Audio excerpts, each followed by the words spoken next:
अनुत्तमा ते मघवन, अनुत्तमा ते मघवन न किर्नु न त्वामा अस्ति देवता विदानः न जायमानो नशते न जातो यानी करिष्या किरण ही प्रवृद्ध। हे मघवन, जीवात्मा जब योग की चरम स्थिति में पहुंच गया, समाधिस्थ हो गया, तो उसकी अनुभूति है इस मंत्र में बताई गई है। जीवात्मा समाधिस्थ अवस्था में है और उसने परमात्मा का साक्षात्कार किया हुआ है। उस समय परमात्मा को कैसा अनुभव कर रहा है वो यहाँ पर बताया जा रहा है। अनुत्तमा ते मघवन न किर्नु, हे मघवन, हे ऐश्वर्यशाली परमात्मन, अन उत्तमा न की अस्ति, नु निश्चय से तब न की अनुत्तमा अस्ति। तुम्हारी जो विद्यमानता है, तुम्हारी जो व्यापकता है, तुम्हारा जो गुण है, तुम्हारी जो दयालु है, तुम्हारा जो परोपकार है, तुम्हारी जो कृपा है, तुम्हारी जो छाया है, वो सब अनुत्तमा है। अनुत्तमा का मतलब जिसकी कोई उपमा नहीं सकती, इससे उत्तम कोई हो नहीं सकता, जिससे उत्तम और कोई हो नहीं सकता वो है। तुम्हारी बंधुता अनुत्तम है, तुम्हारी मित्रता अनुत्तम है, तुम्हारा सख्य अनुत्तम है, तुम्हारी कृपा अनुत्तम है। मतलब वैसी और किसी की हो ही नहीं सकती, उससे उत्तम और कुछ हो ही नहीं सकता। तुमने मुझे जो जो प्रदान किया वो सब कुछ अनुत्तम है। तुमने शरीर दिया, अभी आप चर्चा कर रहे थे स्थूल शरीर की, जो बाहर आपको दिखाई दे रहा है, पूरा चर्म पिंड, मांस पिंड, लौह पिंड आपको जो दिखाई दे रहा है, 5 फीट 6 फीट लंबा, हाथ पैर पटकता हुआ, आंखें मटकाता हुआ, कान झटकाता हुआ, ये जो बाहर वाला तंत्र दिखाई पड़ रहा है, इसका नाम है स्थूल शरीर, जिसको हम छू सकते हैं, देख सकते हैं, सूंघ सकते हैं, पकड़ के स्पर्श से जान सकते हैं, चख सकते हैं, स्वाद पा सकते हैं, जो पांचों ज्ञानेंद्रियों का विषय हो सकता है, वो आपका स्थूल शरीर है। ये भी अनुत्तम है। परमात्मा ने इससे उत्तम और कुछ नहीं दिया जितना उत्तम आपको शरीर प्रदान किया है। जो कुछ भी तुम्हारा है सब कुछ अनुत्तम है इसी शरीर के अंदर। ये तो मेरा बाहर वाला तंत्र दृष्टिगोचर हो रहा है, मेरी आंखें बाहर खुल रही हैं, पलक है, उसके अंदर एक सफेद रंग का एक पूरा चादर है, फिर चादर में काले रंग का एक थोड़ा सा दाग है, और उस दाग में भी एक छोटा सा दाग है जो सबको बेदाग देखता है। छोटा सा तिल है, उस छोटे से तिल में पूरा पहाड़ पहाड़ के आकार में दिखाई देता है। 1000 मेगापिक्सल कैमरे में पहाड़ पहाड़ की आकृति में नहीं आता, पासपोर्ट साइज में आता है। और हमारे तिल में पहाड़ पहाड़ साइज में आता है, हाथी हाथी साइज में आता है। अनुत्तमा ते मघवन न किर्नु, आनंद से हृदय भर जाता है, रोमांच हो जाता है। योगी है, ईश्वर का साक्षात्कार कर रहा हो, कर रहे मघवन अनुत्तमा ते मघवन न किर्नु, आहा आनंद हो गया, तुम्हारा जो कुछ है सब कुछ अनुत्तम है, सब कुछ अनुत्तम है, उससे उत्तम कुछ हो नहीं सकता, और वैसी उपमा किसी की हो नहीं सकती। तुम ऐसी माँ हो जिसकी कोई उपमा नहीं है, ईश्वर ऐसी माँ है जिसकी कोई उपमा नहीं है।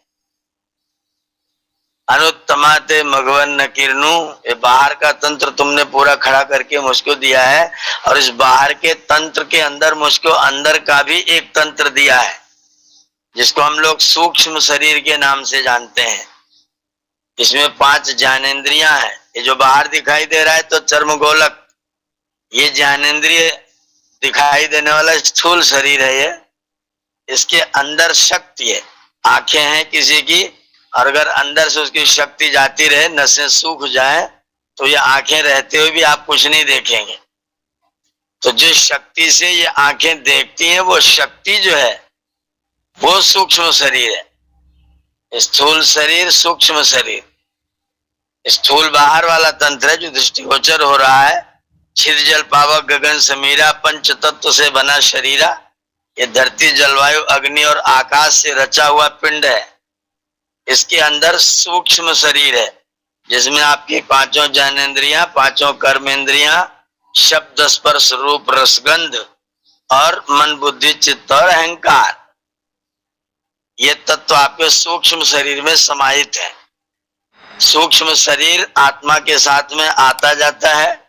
जब प्रथम बार परमात्मा सृष्टि की रचना करते हैं, सृष्टि की रचना के समय प्रत्येक जीवात्मा को परमात्मा उसके पूर्व के कर्मानुसार, क्योंकि परमात्मा सबके जन्मों को कर्मों को जानते हैं, तो उनके उनके कर्मानुसार परमात्मा पहले उनको सूक्ष्म शरीर प्रदान करते हैं और वो सूक्ष्म शरीर के ऊपर फिर ये स्थूल शरीर उड़ा देते हैं, पहना देते हैं। और जब ये स्थूल शरीर छोड़ करके जाता है तो सूक्ष्म शरीर को अपने साथ में ले करके जाता है और उसी के आधार पर दोबारा फिर से जन्म प्राप्त करता है। तो सूक्ष्म शरीर मृत्यु के समय भी हमारे साथ रहता है, सृष्टि के आदि में मिलता है और केवल 2 स्थितियों में छूटता है। सूक्ष्म शरीर सृष्टि के आदि में मिलता है और केवल 2 स्थितियों में छूटता है। पहली स्थिति है मुक्त हो जाना और दूसरी स्थिति सृष्टि का प्रलय हो जाना। या तो सृष्टि का प्रलय हो जाए तब सूक्ष्म शरीर आपका साथ छोड़ेगा, और या तो फिर आप मुक्त हो जाए तब सूक्ष्म शरीर आपका साथ छोड़ेगा, अन्यथा सूक्ष्म शरीर आपके साथ में सदैव रहता है। स्थूल शरीर की मृत्यु होती है, आता है, जाता है, छूटता है, हटता है, ये बदलता रहता है, इधर उधर होता रहता है। स्थूल शरीर परिवर्तनशील होता है, लेकिन सूक्ष्म शरीर में ऐसा नहीं होता। सूक्ष्म शरीर आपके साथ हमेशा रहता है, आप अपनी यात्राएं करते रहते हैं और सूक्ष्म शरीर आपका आपके पास में बना रहता है। तो सूक्ष्म शरीर के साथ में ही आपकी यात्राएं चलती रहती हैं। ये सूक्ष्म शरीर और स्थूल शरीर जो परमात्मा ने बना के दिया है, यह भी अनुत्तमा। इस मंत्र को सब जगह आप लगा सकते हैं।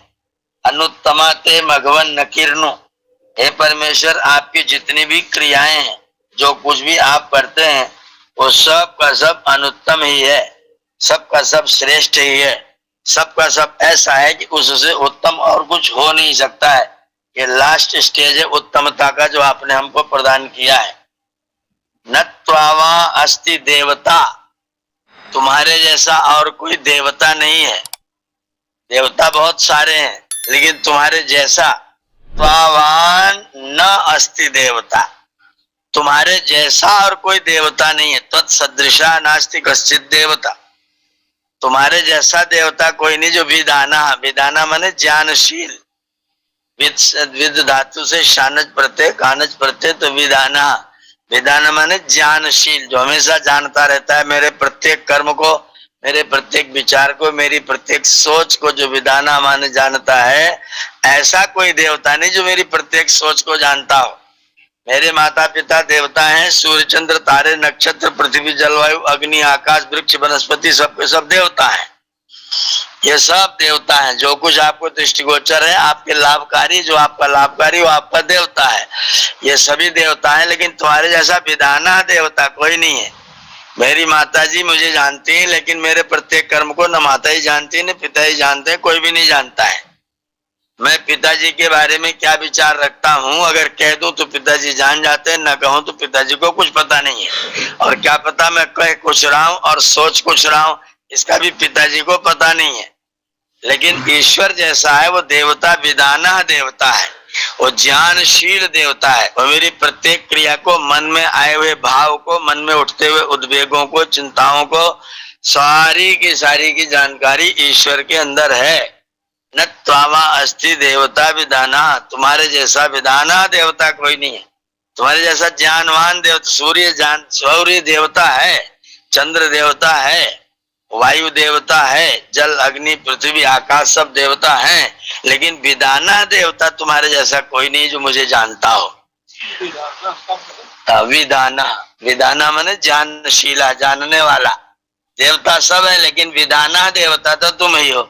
मेरे प्रत्येक कर्म को, मेरी प्रत्येक क्रिया को, मेरे प्रत्येक भाव को तो तुम ही जानते हो, इसलिए तुमसे उत्तम और कोई नहीं है।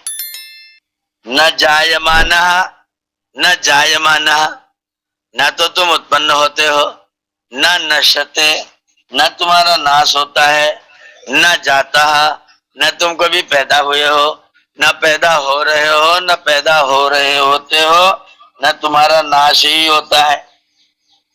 हे प्रवृद्ध, हे प्रवृद्ध, विशेष रूप से वृद्ध, विशेष रूप से बड़े हुए, प्रवृद्ध शब्द संबोधन का है। तो हे प्रवृद्ध, प्रकर्षेण वृद्धा असौ प्रवृद्ध, जो विशेष रूप से बढ़ा हुआ है।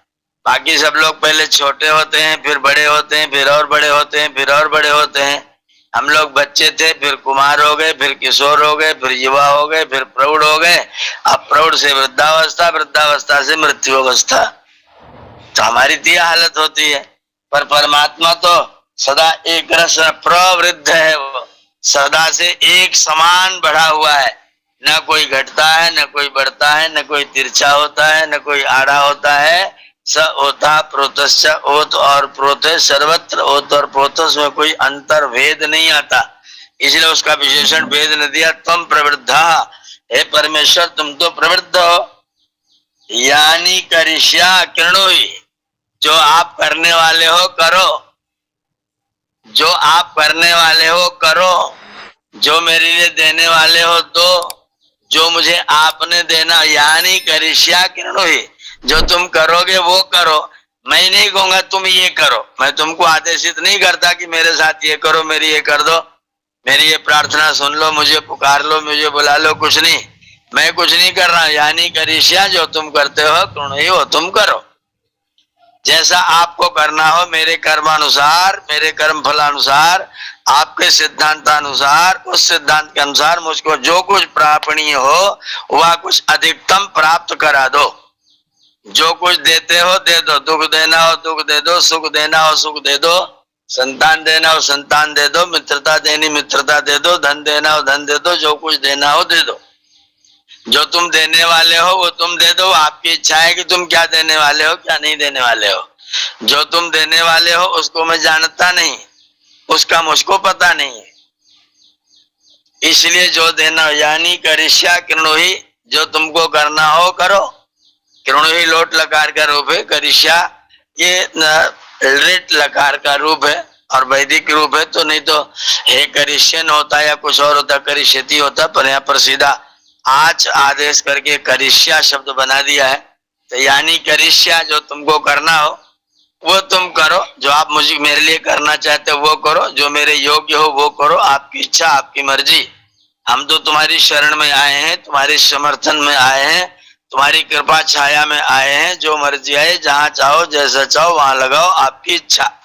मेरी कोई इच्छा नहीं है, आपकी इच्छा। मैं तो समर्पित हूँ बस, और मैं कुछ नहीं जानता। ये जानता हूं कि तुम्हारा जो कुछ है वो सब का सब अत्यंत उत्तम है, वो अत्यंत अनुत्तम है, अर्थात उसके बराबर कोई और उत्तमता नहीं है। तुम ही ज्ञानी देवता हो, बाकी सब देवता है, लेकिन विधाना देवता कोई नहीं है। तो मैं ये अनुभव कर चुका हूं कि आपके अंदर ये गुण है। न तुम पैदा होते हो, न पैदा हुए थे, न पैदा हो रहे हो, न तुम जायमाना, न तुम जाता, न तुम नश्यते, न तो वो नष्ट होता है, न तो पैदा हो चुका है, न वो पैदा हो रहा है। ये मंत्र मना कर रहा है। जो लोग कहते परमात्मा शरीर धारण करके आकर के मनुष्य बन के आ जाता है, ये उन लोगों का मंत्र खंडन कर रहा है। ये मंत्र साफ साफ कह रहा है, न वो पैदा हुआ था, न पैदा हो रहा है, और न पैदा होकर के कभी नष्ट हो। अगर पैदा हुआ होता तो वर्तमान में होता, और पैदा होता आप तो वर्तमान पैदा हुआ दिखाई देता, बालक के रूप में दिखाई देता, पर वो ना तो आज तक किसी को बालक रूप में मिला है। तो जो लोग परमात्मा को बालक रूप में ढो रहे हैं वो लोग भी परमात्मा का मजाक बना रहे हैं। जो लोग उसे पैदा करने की, अवतार होने की बात कर रहे हैं, वो भी परमात्मा का मजाक बना रहे हैं। और वेद के सिद्धांत का वे लोग खंडन कर रहे हैं कि परमात्मा शरीर धारण करके आकर के पैदा होता है। वेद सीधा मना कर, न जाता न जायमाना न नश्यते। अगर पैदा होगा पैदा होगा तो नष्ट भी होगा, उत्पन्न होगा तो मरेगा भी। तो न वो उत्पन्न होता है, न वो मरता है, न पैदा होता है, न पैदा हुआ था कभी भी। उसको अवतार लेकर के पैदा होकर के संसार में कुछ कार्य करने की, लीला करने की कोई आवश्यकता नहीं है। सारे संसार का एक एक कण, एक एक अणु, सूरज की किरणें, चंद्रमा की किरणें, धरती की हरितिमा, सूरज की लालिमा, ये सब उस परमात्मा की ही तो लीला। इससे ज्यादा और लीला क्या करने के लिए कोई आएगा। एक एक औषधि में ऐसे ऐसे दिव्य गुण विज्ञान भर रखा है, एक एक जड़ी बूटी में एक एक गुण ऐसा ऐसा प्रदान कर रखा है, चमत्कारिक। इससे ज्यादा परमात्मा की लीला और क्या हो सकती है। ये शुद्ध रूप से परमात्मा की लीला है, उसी की लीला है, सारा का सारा संसार है। अगर हम उसकी लीला को देखना चाहते इस जगत को देखें, और परमात्मा को पैदा करने के लिए कोई जुगाड़ नहीं, कोई व्यवस्था नहीं, कोई सिस्टम नहीं। वेद भगवान साफ साफ मना करें, न पैदा हुआ था, न पैदा होने वाला है, न पैदा हो रहा है। वो परमात्मा हमारे कर्म फलों का विधान करता है। योगी व्यक्ति ने, तपस्वी व्यक्ति ने, साधनारत व्यक्ति ने अपना अंदर बैठ करके ईश्वर की अनुभूति की, और अनुभूति करने के बाद निश्चय किया कि उस परमात्मा से ज्यादा सुंदर, ज्यादा अच्छा, ज्यादा उत्तम और कुछ नहीं हो सकता है। वो परमात्मा सर्वोत्तम है, वो सर्वश्रेष्ठ है, उसके बराबर भी इस दुनिया में कोई नहीं है, उससे बड़ा भी कोई नहीं है, उसके बराबर भी कोई नहीं है। वो परमात्मा अपनी इच्छा से, अपनी व्यवस्था से जो कुछ करता कराता है, हमारे लिए करता है, हमारे हित के लिए करता है।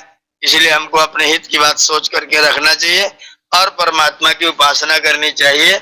उसको पैदा करके, उसको बालक रूप में, उसको पंखा लगा करके, एसी लगा कर जो लोग रख रहे हैं, वो लोग परमात्मा को न समझते हैं, न वेद को समझते हैं, और वेद को नहीं समझते। इसलिए दुनिया में वेदना को बढ़ाने की कोशिश करते रहते हैं, वेदनाओं को बढ़ाते रहते हैं।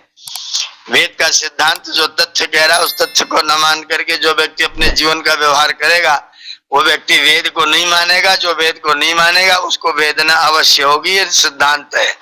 तो हम वेद के सिद्धांतों को स्वीकार करते हुए, परमात्मा से उत्तम और दुनिया में कोई नहीं, सर्वोत्तम परमात्मा ही है। ये विषय व्यवस्था जो है, ये वर्णन जो है वेद के इस मंत्र में किया गया है। आप लोगों ने मंत्र पढ़ा, आपका बहुत बहुत धन्यवाद। ओम।